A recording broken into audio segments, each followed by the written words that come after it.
Mr. Chair, itong Major De Castro, para sa akin, sobrang pagka-guilty ng taong ito. Kung hindi nyo sana pinala muna ng dismissal proceeding, nakahold sana siya ngayon sa PNP. Bakit yung dinismiss agad? Bakit yun agad ang pinuntiran niya ma-dismiss para mapakawalan? Sir, yung admin case po kasi niya did not emanate from the criminal case na na-file. But yung case na na-file sa kanya sa RIAS is yung extramarital affairs po niya. So instead of focusing on the extramarital affairs, why don't you just focus on him being a suspect of that crime para madiin po siya? Kasi very clear na sa atin lahat dito ngayon na siya talaga ang suspect. Siya talaga ang primary suspect.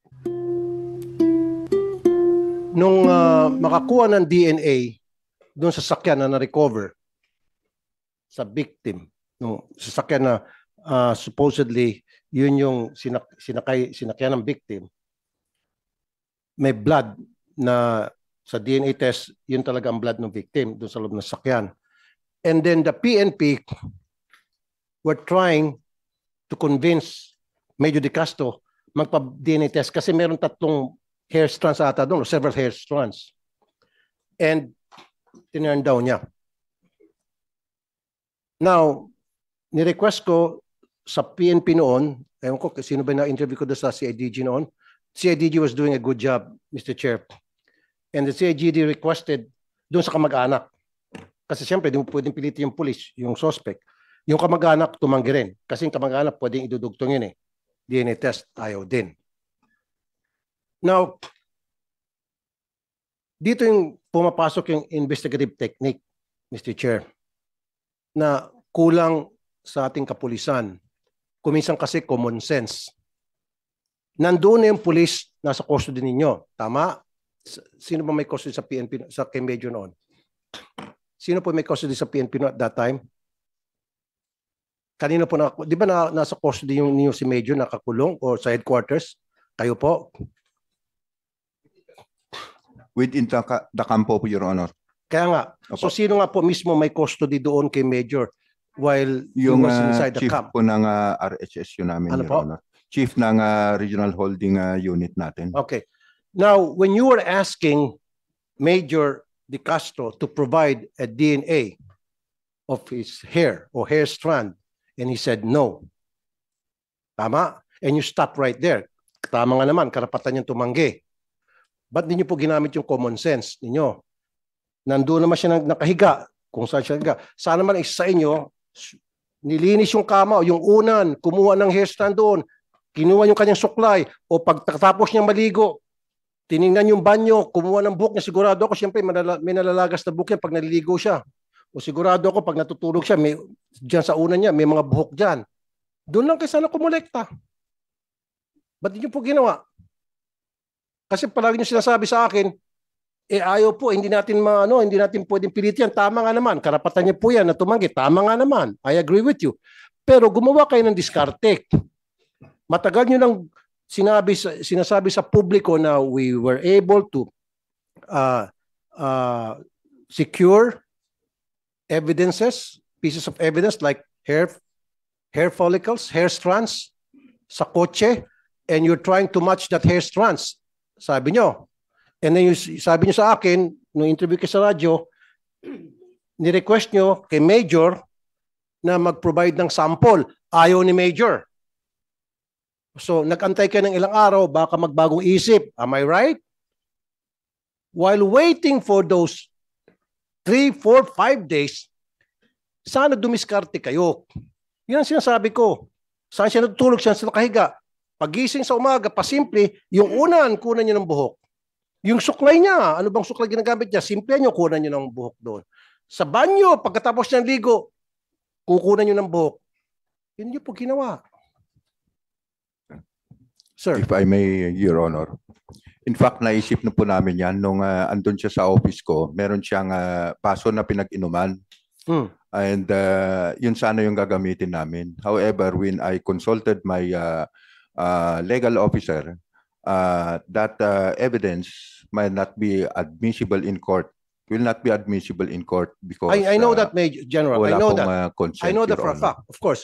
Pero at least, it will give you a guide na para kung saan nyo ifo-focus yung investigation nyo. Hindi na kayo mag-isip-isip na baka si Juan, si Pedro, si Mario ang suspect. At least, pag ginawa nyo yun, tapos napatunayan na talagang siya pala ito, doon na kayo magpo-focus.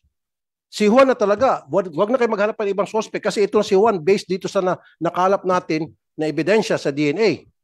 Di ba? And second, yung kape na ininuman niya, anong ebidensya pong nakuha niyo sa sasakyan? Di ba hair strand? Oh, hair strand, coffee. Meron pong saliva dun sa baso po sir na pinag-inuman niya. So, pwede Pero pong, sir, gamitin yun. di ba may nakuha kayong hair strands doon? Sinabi niyo sa akin, di ba? Ilang pieces ho na hair strands? 3, 4? O di ba? So dapat, kung saan siya natutulog, doon sa kama niya, pagising niya, imposible walang hair strand doon, di ba?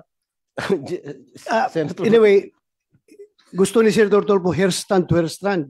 Pero pag DNA kasi, absolute yan eh. Oh. Kung DNA na makukuha sa hair strand at saka DNA na makukuha dito sa baso, magkaiba.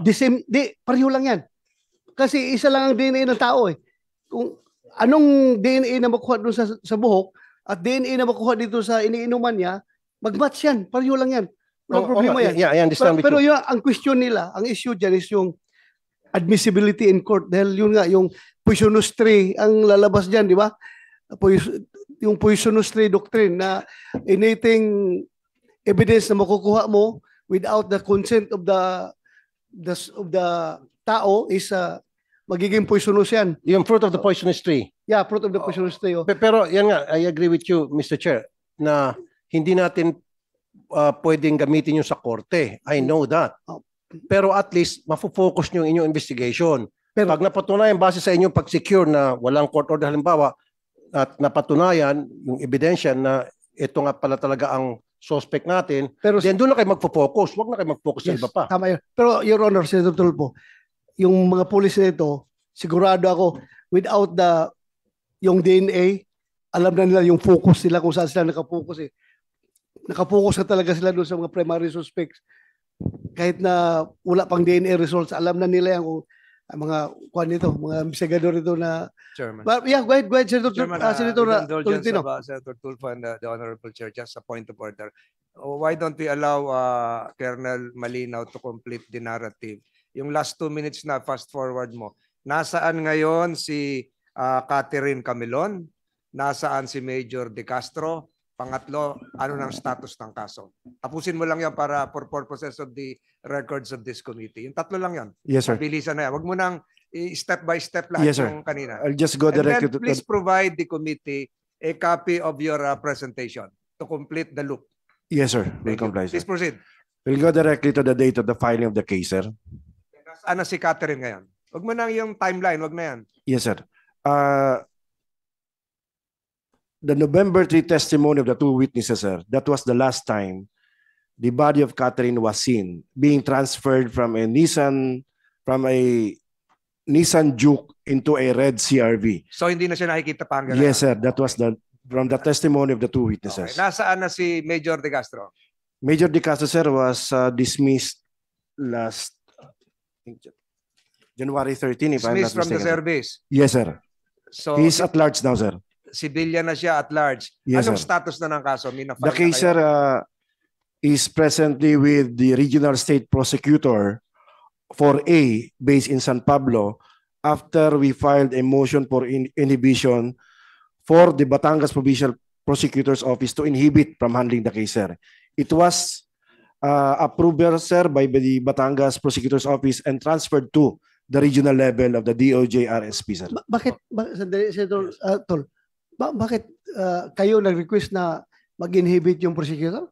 Yes, sir. Based on our consultation with the family, and because the counsel of Jeffrey Magpantay is a former prosecutor of Batangas Prosecutor's Office, okay. I get the and a point. retired judge, at parating nandun, sir, sa Prosecutor's Okay, thank you. Office. Yes, sir. Thank you, sir. So missing, with the permission of Senator, your chairman, Your Honor, missing si Catherine, Yes, sir. at large si Major De Castro, Yes, sir. pending ang kaso. Yes, sir.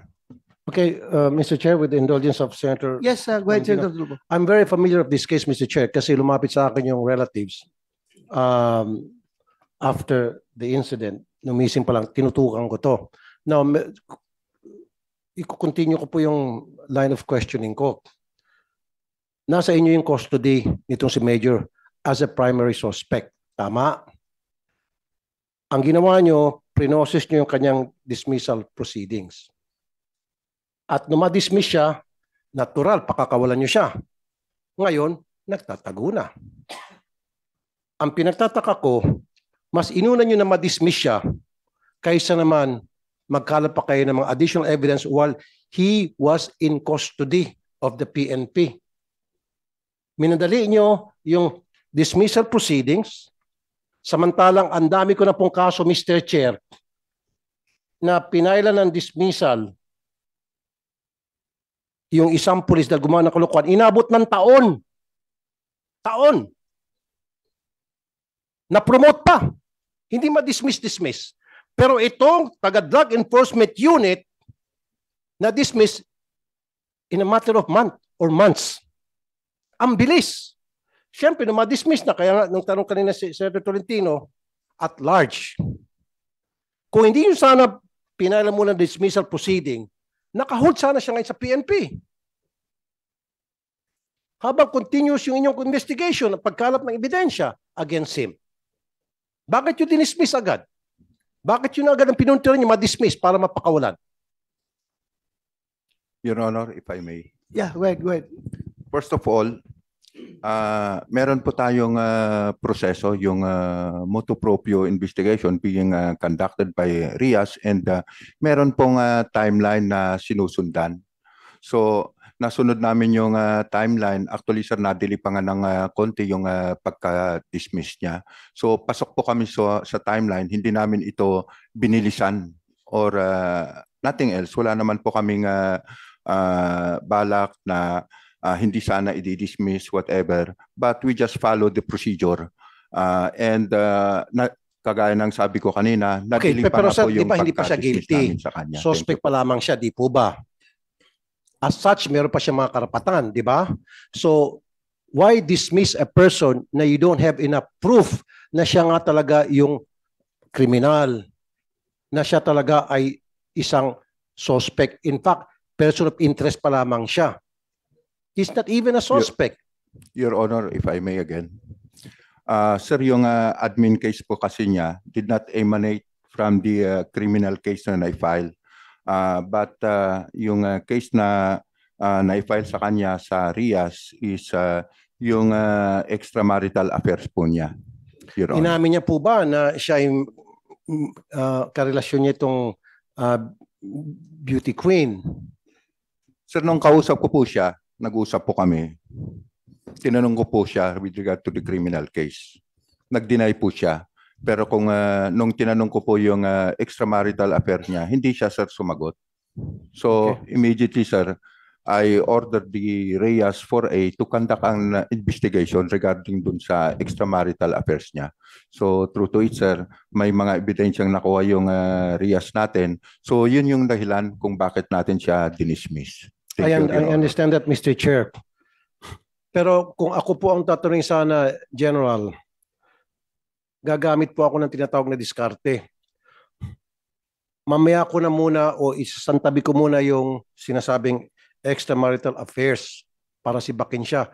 Nang sa gayon, nasa custody niyo itong suspect at marami pa kayo makukuha ang ebidensya na pwede siya madiin because he's just there in your custody. Di po ba? Kasi total dininay niya di ba?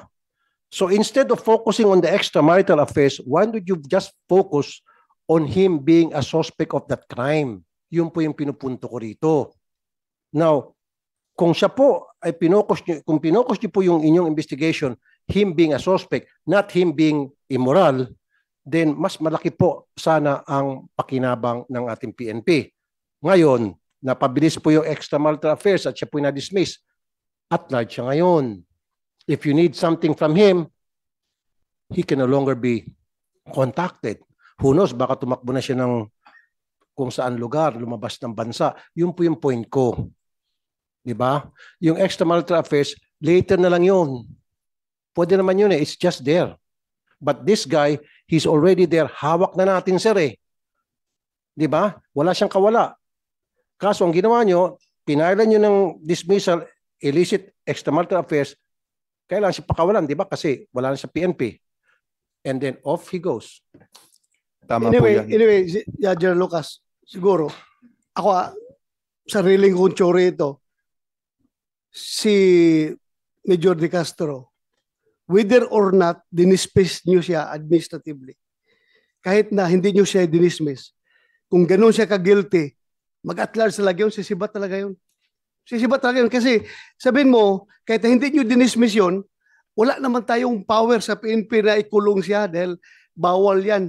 Wala, hindi pa na-approve yung batas natin ginawa ngayon na kapag ang isang pulis, mayroon siyang misdemeanor na ginawa, may power na ngayon ang Chief PNP, yung RD, yung Provincial Director, na ikulong siya.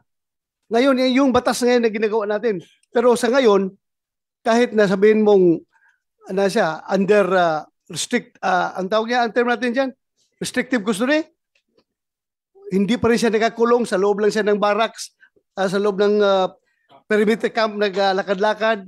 Paglalabas siya para bibili ng something, hindi natin siya pwede pigilan dahil hindi natin siya pwede i-restrict. Dahil yan naman talaga limitasyon natin, kaya nga tayo gumawa ng batas. So kahit na hindi nyo siya dinismiss, kahit active pa siya ngayon, kung alam niyang guilty siya, lalayas talaga yun. Sisibat at sibat yun. Walang hold ang PNP, hindi talaga niya makulong. Yes, pero Mr. Chair, at least he's in restrictive custody and nandun pa rin yung bang siya ay member pa rin ng PNP, hawak pa rin siya ng PNP at anytime pwede siya patawag ng PNP at anytime pwede siyang imbestigahan o tanungin ng PNP to get more information from him, right? Kasi versus pag wala siya sa PNP, wala na kayong pakialam sa kanya. Kung siya po ay nasa custody pa rin ng PNP, restrictive man o hindi, at least may karapatan kayong ipatawag siya, tanungin siya at anytime you want to gather more evidence. Tama po ba? Yes, Your Honor, if I may. Kung hindi ko po dinismiss si Major De Castro, I will be remiss of my job. I know that, General. Ang sinasabi ko lamang po, dininay niya di ba? Sabi niya, wala akong affairs dyan. Okay, so wala kang illicit affair dyan sa victim. Continue investigation, him being a suspect or parallel investigation gawin nyo. Ang nangyari po kasi, General, ang kinakasama ko lang ng loob, ngayon, na-dismiss na siya. Since dismissed na siya sa serbisyo, sabi nyo kanina, tinanong kayo ni Senator Tolentino, nagtago na. Di ba, sir? Nagtago na siya. Alam niyo ba kung nasaan siya? Your Honor, hindi naman po nagtago. Actually, kausapan namin kagabi until O sabi niyo at large? 2 a.m. At large po sa... Technically, sir, he is not in our... Okay, so he's not arrested. So alam niyo po So as far as this committee is concerned, hindi pa siya at large. Dahil nagko-communicate pa siya May letter pa siya Your Honors, I humbly apologize for inability to go to your committee, honorable committee's invitation. Yes, signed, Police Major Alan De Castro. Meron pa siyang representing law office, Benitez Law, Ferdinand Benitez. So, kaya pa siya makontak to si lawyer. Your Honor, actually kausapan namin siya kagabi. And, so andyan pa pala, andyan pa. He was about to join the proceeding. However, he was prevented by his lawyer. So ang i-request sana namin to this honorable body is to issue a subpoena para mapilitang pumunta rito sa hearing, Your Honor. Hindi mo na kailangan i-request yan. Nasa isip niya ni Senator Tulfo. Tumatik yan ngayon before this hearing ends. Kasi ang pagkakala, Mr. Chair. I will make the motion. Thank you. Akala ko kasi, Mr. Chair, nung sinabi niya at large, hindi na makita. Usually kasi ang pagkakaintindi ko, pag sinabing he's at large, the suspect is at large, nowhere can he be found. We don't know his whereabouts. So nandiyan pa pala. Okay, so kung nandiyan pa, very good. Okay? Now, ang tanong ko po, ano po yung ginagawa nyo ngayon sa PNP as far as investigation is concerned para madiin po siya. Kasi very clear na sa atin lahat dito ngayon na siya talaga ang suspect. Siya talaga ang primary suspect. At kasama itong kanyang driver. Sir, on the part of the CIDG, sir, we're still looking for witnesses. We have leads, no, as to possible whereabouts or saan dinala si Catherine. It's just very hard to substantiate into evidence form those information provided to us, because later on, sir, we'll be facing legal battle, and there should be somebody or any evidence for that matter to link De Castro, especially sa yung info gap natin as to the whereabout of the body of Miss Catherine Camelon. Anyway, hindi pa naman murder ang kinaso nyo, di ba? Serious illegal detention. Yes, sir, So it kidnapping. does not require the body of the crime. Yes, sir, yes, Oh, sir. so i-establish lang ninyo yung serious illegal detention. Okay na. Yes, sir. Actually, sir, in compliance to the Department Order DOJ DC-20, we have a collaboration with the prosecutors before the filing. And that was agreed between CIDG, Propor A, and the DOJ, sir, for the initial filing of kidnapping and serious illegal detention under Article 267 of RPC. Mr. Chair, niyaya niyo ho ba yung driver niya na maging state witness? Did you offer that to the driver? Yes, sir. When he voluntarily surrendered with Balayan PNP, we immediately send our investigators, CIDG investigators, to the station. Upon advice of the council, he only provided our investigator as to his personal circumstances. But on matters relating to the case, he refused to answer, Mr. Chair. I know, he refused to answer. Of course, karapatan niya po yun.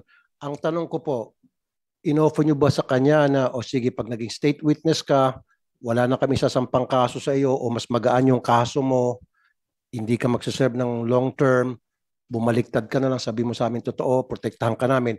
Did you offer that? Yes, yes, sir. Ano We po offered him naging tugon niya? the benefit of the witness protection program provided Yes. by the government. What did he say? He declined. He declined.